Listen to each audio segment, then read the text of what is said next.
everybody, welcome you all. In today's class, I will be discussing a topic that is increasing violence against women in India. Before making a detailed discussion related to the topic, I would like to tell you the fact that our society, India, is a big paradox with respect to status of women. It's a society where women are worshipped as well as crucified at the same time. Our scriptures regard women as the incarnation of goddess Kali, Chandi and Durga, that is the destroyers of all evils.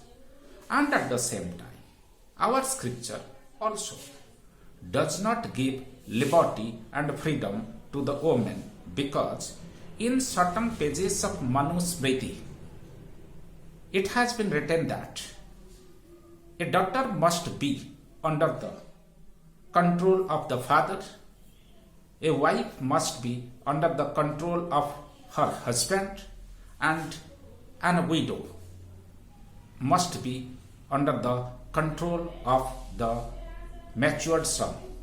In this way, freedom and liberty is not granted to granted to the women of our country. As paradoxical views, paradoxical means two mutually conflicting views have been given with respect to status of women, that has become the main cause of violence against women in our country, starting from time immemorial till the date. If we analyze the life cycle of an Indian woman, then you would realize the fact that starting from womb to tomb, starting from cradle to cremation, starting from ground to graveyard, in every stage of her life, an Indian female is having higher possibility of becoming a victim of violence and target of terror. Let us analyze the life cycle of a woman in India. Right now, a female child has not been born. She is there inside the womb of the mother. Today, technology has been developed. There is a technology that is called ultrasonic technology. By adopting this ultrasonic technology, we are able to detect and diagnose the sex of the fetus. If the fetus happens to be a female fetus, then there is a possibility of killing the female fetus, that is called female foeticide. So female foeticide is the violence of biggest magnitude against a female who has not been born in our country. And I would discuss in detail a concept that is called Dimaru state. In this context, Dimaru means daughter eliminating male aspiring race for ultrasonic technology. Certain states and union territories of our country where the sex ratio in the female lower age group, that is 0 to 6, is very, very low. These states are called Dimaru state. I will discuss later in detail. But I told you here that while a female has not been born, rather she is there in the womb of the mother, there is a possibility that violence of biggest magnitude, highest magnitude may be perpetrated against her. Then come to next stage of life. Right now she is given birth by the mother.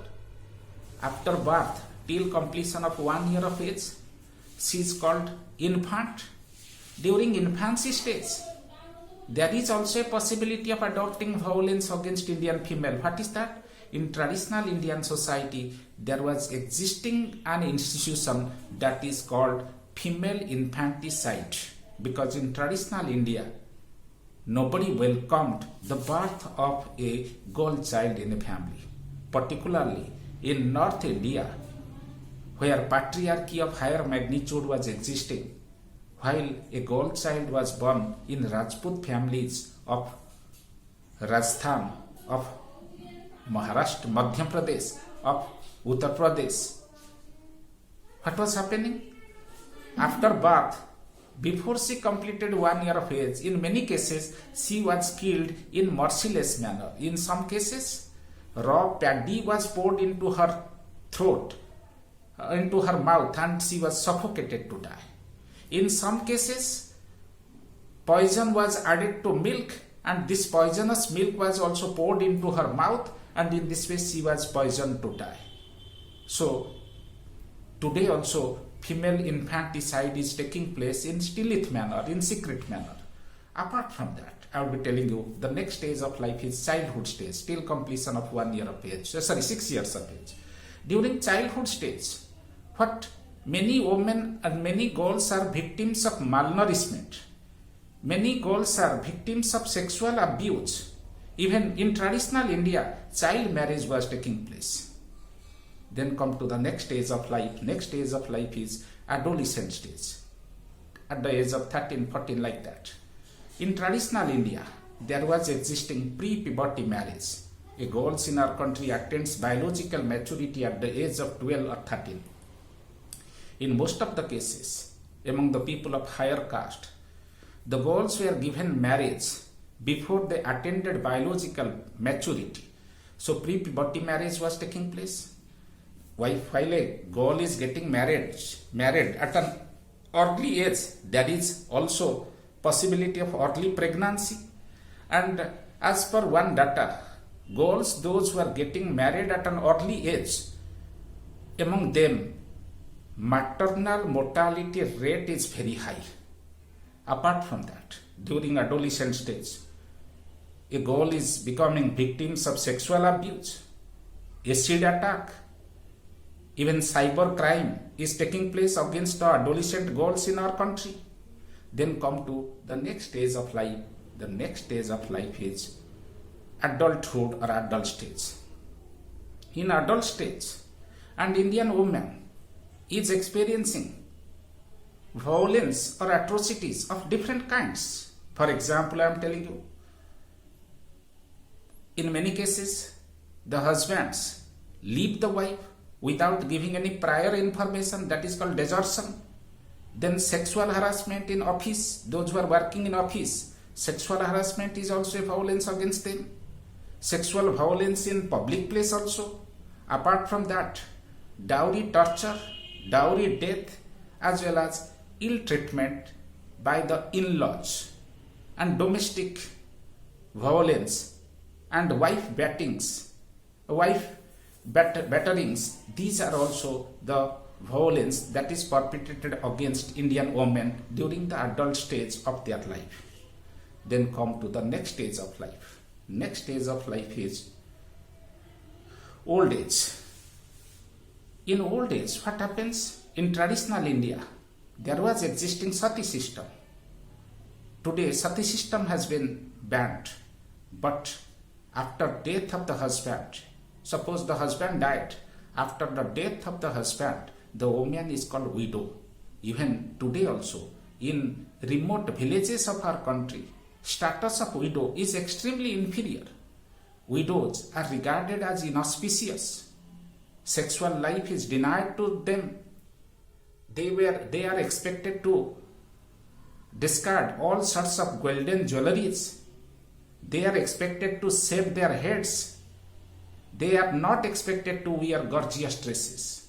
So these are the violence against widows. Apart from that, particularly in tribal dominated areas of our country, there is also a mechanism that is called witch hunting mechanism. A woman whose husband has died, right now she is regarded as a widow.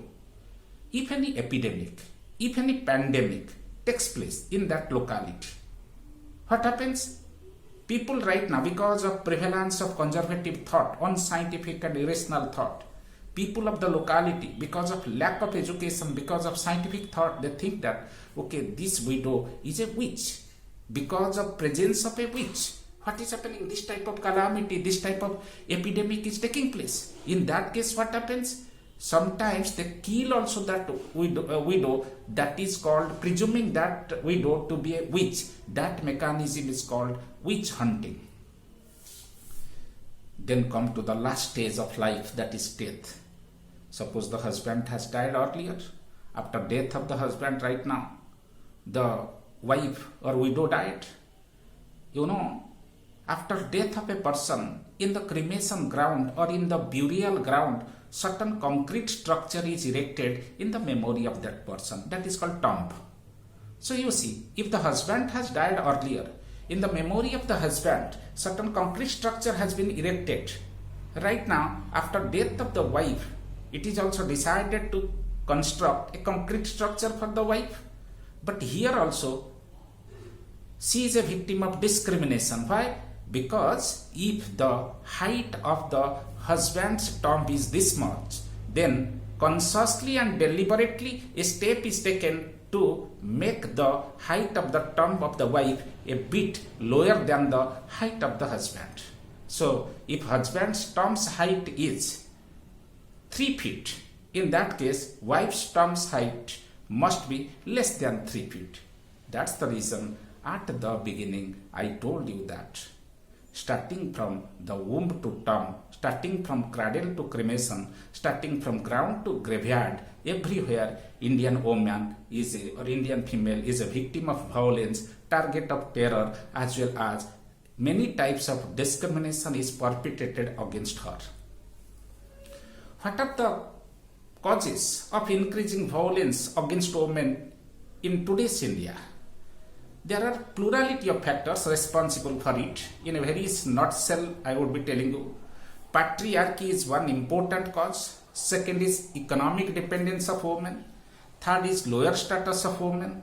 Fourth is low rate of conviction, because all sorts of crime that is committed against women, all sorts of violence that is committed against women, in case of trial mechanism by the court of law, many abusers, they go scot-free, they are not punished. So low rate of conviction, that is also promoting the increasing rate of violence against women. Apart from that, a sluggish system of law, means very slow process of movement of the court of the law.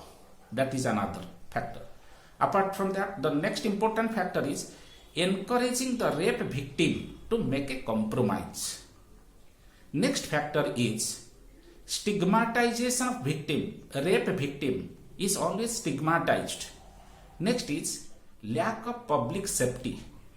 Next one is blaming provocative dress. Suppose a woman is raped. Right now people having conservative mentality, they say why she had dressed herself like this. So this blaming provocating dress, that is also another factor. Another factor is less number of female police. And the next factor of increasing violence against women is alcohol. Next is pornography. And the last factor against increasing violence against women is loss of traditional family and community system. This is all about the answer. Thank you a lot.